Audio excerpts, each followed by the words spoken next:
ভুনা আমাদের সবারই পছন্দ, তার মধ্যে আমার একটু বেশিই পছন্দ। আম্মু তার সাথে করেছিল করলা দিয়ে আলু ভাজি। আসসালামু আলাইকুম, আমি রিদিতা ফ্রম রিদিতাস লাইফস্টাইল। আশা করি আপনারা সবাই ভালো আছেন। ওয়েলকাম করছি আমার নতুন একটি ব্লগ ভিডিওতে। আমি ইদানিং যে ভিডিওগুলো আপলোড দিচ্ছি এগুলো অনেক দিন আগের ভিডিও, তাই ভেবেছি এখন নতুন যে ভিডিওগুলো করব এগুলো পরেই দিব, আগে পুরনো ভিডিওগুলো শেষ করে নিই। রেগুলার ভিডিও আপলোড না দেওয়ার কারণে অনেক ভিডিও আমার গ্যালারিতে জমা পড়ে আছে। আমি বাসায় থাকলে দেখা যায় বেশিরভাগ সময় আমার আম্মুর সাথে থাকা হয়, তার জন্য রান্নার ভিডিওগুলো করে রাখি যাতে পরে আপলোড দিতে পারি। আর আমি যেহেতু এত বাইরে যাই না, সো বাইরের ভিডিও দেওয়া হয় না। বটগুলো সিদ্ধ বসিয়ে আম্মু আরেক পাশ দিয়ে করলা ভাজিটা করে নিচ্ছিল, আর এখানে আলুটা একটু বেশি দিয়েছে কারণ করলাটা একটু বেশি তিতা ছিল। এই তো করলা ভাজি রেডি।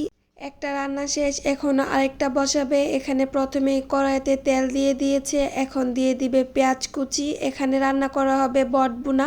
এখন দিয়ে দিবে তেজপাতা, এলাচ, দারুচিনি। আর আমার না মশলার কথা মনে থাকে না, এলাচ দারুচিনি ভুলে যাই আমি সবসময়। পেঁয়াজগুলো এখন সুন্দর করে ভেজে নিব, আর অন্য পাশ দিয়ে বটগুলো একদম সিদ্ধ হয়ে গিয়েছে। এর উপরে কিছু পেঁয়াজও দিয়ে দিচ্ছিল। পেঁয়াজটা এদিকে দিলে কি হয়, একদম নরম হয়ে যায়। এই তো পেঁয়াজটাও ভাজা শেষ। এখন এর মধ্যে অল্প পরিমাণে পানি দিয়ে মশলা দিয়ে ভালো করে কষিয়ে নিবে। আমার ছোট থেকে একটা অভ্যাস, আম্মু যখন এইভাবে মশলা কষে আমি এসে বসে থাকতাম। এই মশলা কষানোটা দেখতে আমার খুবই ভালো লাগে। এখন এর মধ্যে দিয়ে দিয়েছে রসুন বাটা আর আদা বাটা। তারপর দিয়ে দিচ্ছে লবণ, হলুদ, মরিচ, ধনে গুঁড়ো, জিরে গুঁড়ো, একের পর এক সব দিয়ে দিবে। আমার খুবই জাল পছন্দ, কিন্তু বাসার সবাই জাল এত বেশি খেতে পারে না। আম্মুও দেখা যায় আব্বুর জন্য না খেতে খেতে এখন জাল খাওয়া একদম কমাই দিছে। এই তো আমার বট সিদ্ধ হয়ে গিয়েছে, এখন এখান থেকে নামিয়ে নিব। পানিটাও একবারে শুকাই গেছে। আচ্ছা, আপনারা আমার ভিডিও কে কোথায় থেকে দেখতেছেন কমেন্টে অবশ্যই বলে যাবেন। এই তো আমার মশলা কষানো শেষ, এখন এর মধ্যে আমি বটগুলো ঢেলে দিব। চুলায় রান্না করা তরকারির স্বাদ অন্যরকম হয়। এখন দেখা যায় বেশিরভাগ সবাই প্রেসার কুকারে দিয়ে দেয়। বট হোক, গরুর মাংস হোক, যাই হোক না কেন সব কিছুই সবাই এখন প্রেসার কুকারে দিয়ে দেয় যাতে তাড়াতাড়ি করে হয়ে যায়। কিন্তু চুলার মধ্যে যে বারবার কষিয়ে রান্না করা হয় ওইটার স্বাদ ওই তরকারিতে পাওয়া যায় না। বট কষাতি দিয়ে অন্য পাশ দিয়ে আম্মু ডাল রান্না করার জন্য এখানে মশলা কষিয়ে নিচ্ছিল। আজকে আমাদের কচুর ডাল রান্না করা হবে। আপনারা কি এই ডালটা কখনো খেয়েছেন? যদি না খেয়ে থাকেন অবশ্যই একবার হলেও ট্রাই করবেন। এই ডালটা খেতে খুবই মজা হয়, একটু টক লাগে, ঝাল থাকে, অনেক মজার। এই ডালটা আমাদের বাসায় সবারই খুব পছন্দ। আর যদি আপনারা কেউ খেয়ে থাকেন, আপনাদের এলাকায় এই ডালটাকে কি বলে অবশ্যই বলে যাবেন। এখন মশলাটা কষাচ্ছে, যতক্ষণ না পর্যন্ত তেল উঠে যাবে ততক্ষণ পর্যন্ত ভালো করে মশলাটা কষাই নিতে হবে। এই তো মশলা কষানো শেষ, এখন এর মধ্যে মাছ দিয়ে দিয়েছে। অন্য পাশ দিয়ে বটও ভালো করে একদম কষানো হয়ে গিয়েছে।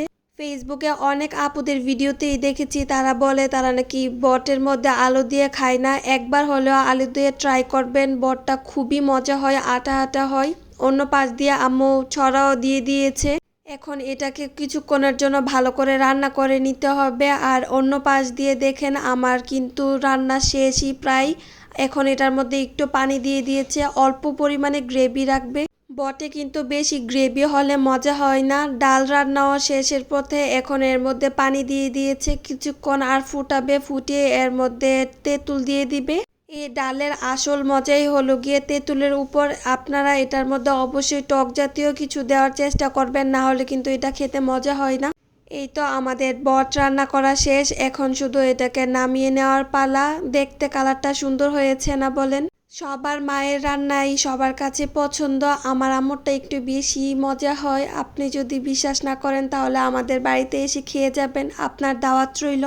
এখন বোঝা যাচ্ছে যে এটার কালারটা কেমন এসছে। আর এখানে কিন্তু আমি তেল কমিয়ে দিয়েছি কারণ আমাদের ঘরে সবারই কোনো না কোনো সমস্যা আছে তেলে, তো তেল কমিয়ে দিছি। আর এই পাশ দিয়ে আমার ডাল রান্না করাও শেষ, অন্য পাশ দিয়ে আম্মু ভাতও রান্না করে ফেলেছে। তো আজকের ভিডিওটা আমি আর লং করতে চাচ্ছি না।